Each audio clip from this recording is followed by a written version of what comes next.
Hi, Katie. How you doing? Yeah, that's cool though. I mean, because you got to use these again. It wasn't a wasted set of sketches since you had included some of your monogram ideas in with your logo concept ideas. That's okay. I mean, you learned, right? So, I mean, the important thing, obviously, I think, is to really know the differences between logo development, word mark development, and in this case, monogram development. So, let's go ahead and jump over your sketches. I think you did a really good job. I just want to mention one thing.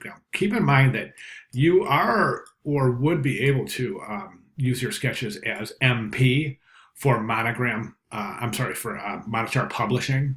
Just so you know, it could feasibly be MP as well as just the M. So these are good. I think they're fantastic. I mean, I can see the encoded meaning in each one, and of course, as we know, there is no right or wrong when it comes to encoded meaning, as long as the meaning is there and it's developed and the concept is developed based on a specific meaning that you've assigned to your client. That's what we're after. I mean, I think that the main thing you've heard me say this over and over again in some of the other uh,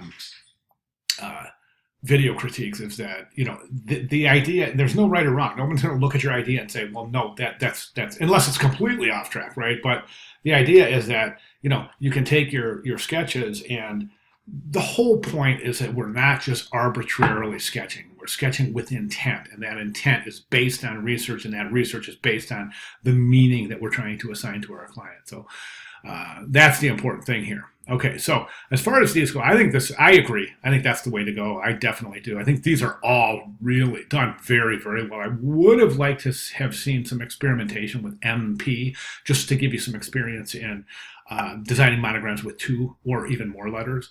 So that's something that you can probably work on your own is developing two letter monograms. And but I agree. I think that is really a clean and yes, modern. Love it. I just love it. And the neat thing here is that that is also the first letter of your word mark. So you've basically deconstructed creating a monogram out of the word mark. Now, of course, we talked about this last week, but you may need to go back into the first design, the logo, and recompose and redesign based on the visual language you've established for the word mark and for the monogram. So, all right, great job. If you have any questions, comments, concerns at all, please go ahead and let me know. All right, good job. Thanks for sharing.